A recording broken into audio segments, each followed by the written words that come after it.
myself Manan Devedi, and what pleases me today is that we have reached that particular stage in our course on international relations and international organizations, where one can have a freebie talk, a freebie palaver, which is not very informal in nature, not exactly a palaver, but a kind of an official talk, official speak from a person who has been working on American studies and American foreign policy since the last what do you call 20 odd years in different positions in Gujarat and IIPA. Now the idea is that I want to convey is that everything, when we talk about the relationship with a great power or with the sole surviving superpower of the world or the largest most powerful nation of the world, then the general principles of IR do not hold sway. The general principles of foreign policy have to take a beating, they have to be relegated to the back burner, because we are dealing with a special country, that is United States of America, and it is not that we are turning our country, or Prime Minister Modi is not turning our country into a very lovable, cute and peeing lapdog of United States of America, but that is not taking place. We, even President Trump, even President Obama, they had gone on to contend repeatedly that now every relationship that United States of America is going to have is going to be on an equal level, is going to be at an even keel, and it has been largely defined by both New Delhi and by the American establishment, the White House, as a special relationship. So this is no special word, special, but actually in this corona crisis, in the context of the Wuhan virus and the Chinese virus, the relationship between India and America becomes all the most important, as President Trump has gone on to contend that America's most important relationship with, if it is there with any other country, it is only India and it is only New Delhi. And the kind of vibes, the kind of chemistry which has been shared between Prime Minister Modi and President Donald Trump at the Madison Square Garden, at the Howdy Modi event at Texas, at the San Jose's gathering in United States of America, and finally at Motera, and finally Chai Pe Charcha at Hyderabad House with both President Trump and President Obama earlier.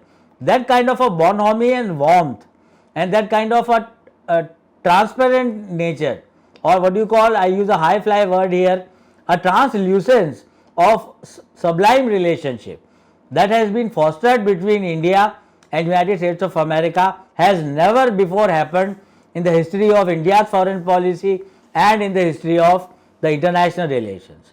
Largely the Indian discourse, or Indian academic discourse and Indian diplomatic discourse, to use a sad word, has always been very much inward looking, has always been very much nihilistic, where America has been de-recognized by the Indian scholars as a kind of a hegemonic country, as a kind of a country which is neo-imperialistic and neo-colonialistic in its all aspects of dealing with India and dealing with other countries. But like India has very timely understood and realized that everything goes in the name of the national interest of the country.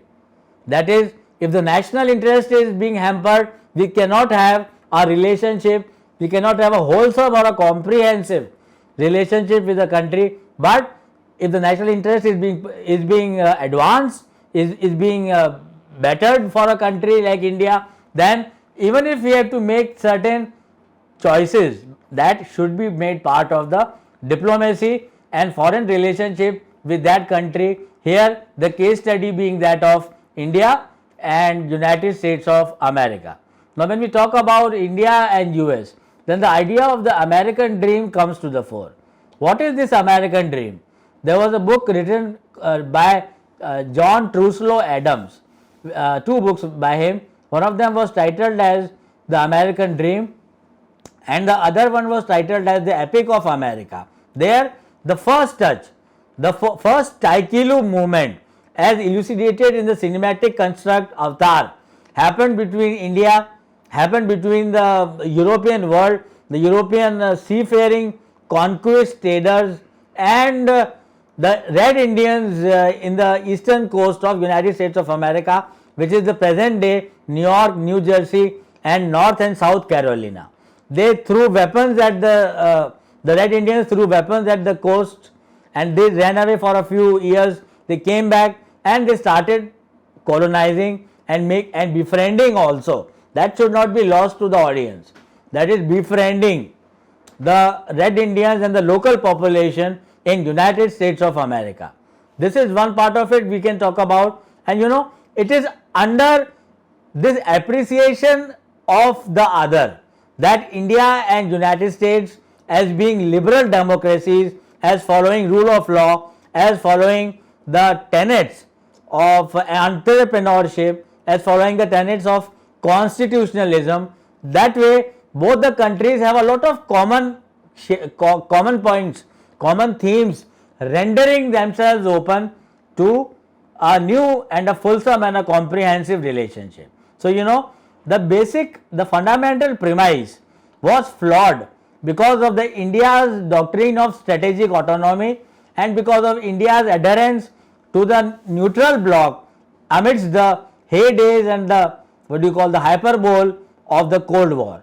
If we would have accepted it, the American invitation, then we would have found ourselves in a better place situation. And this idea that India did a mistake by being a harbinger of the non-aligned movement has been contested. I too have faced a lot of brickbats also in various lectures of mine and various writings and books of mine which I have authored, but still the idea is that India was the first country which has been forgotten by the academic memory of our country.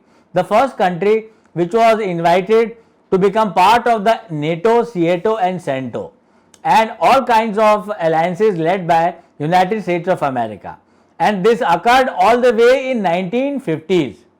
And India, because of its sacred way of doing foreign policy, because of its very neutral and very goody and because of its soft state kind of a environment, it was not able to latch on to this opportunity.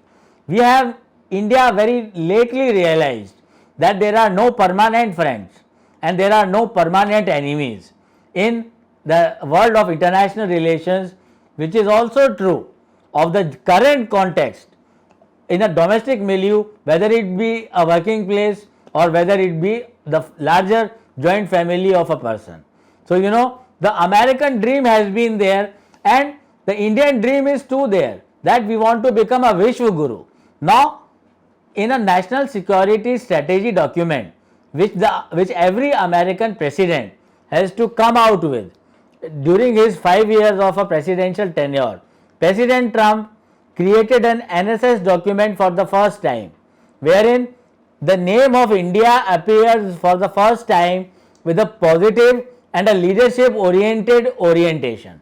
For example, for instance, it has been clearly mentioned in the Trump's national security strategy that India should take up a larger leadership role in the world now. India, which is emerging as a great power, has to really come out of its cocoon. It should come out of its shell, and instead of it should become a leader, because America is withdrawing. America is turning protectionist. America is gradually turning into an isolationist country. Who will take up the place? Definitely we don't want the People's Republic of China and the dreaded dragon and their firepower to overwhelm us or to really be killing us at diplomatic and war issues that keep on developing because of the border conflict because of the border trouble with the People's Republic of China. India has also a very well developed relationship as far as the defense trade is concerned between both the countries. They share billions of defense trade with each other, and another fly in the ointment in the context of the defense trade was that India rejected the American war fighter planes, and instead of it we went for the Rafale from the French. That created a lot of controversy as far as the media houses and as far as the intent of the government is concerned. So we have to learn from America that when it comes to national security interest, when it comes to the defense of the country, when it comes to the well-being of the nation and its people, we are not relegating people to the back burner, then we have to make certain compromises and powerful states have to be befriended.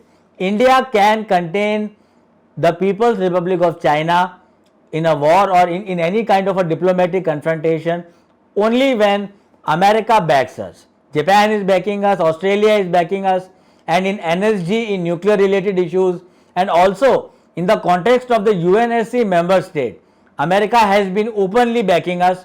President Trump has been openly backing us, though we know he is a temperamental fellow.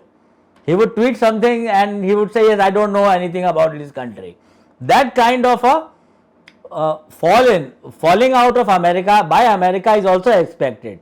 But when it comes to real stakes of confrontations with countries like China, India can do very well to become an ally, of America. And American President Donald Trump has also used this word repeatedly. It should be conveyed to our participants that allyhood is one of the key strains of the relationship between India and United States of America. And once again, I would like to end on this note that by befriending America, we are not turning into poodles, we are not turning into lapdogs, we are not turning into a slave of a neo-colonial master, but we are just reciprocating to a country who bodes good vibes and only good vibes for ourselves.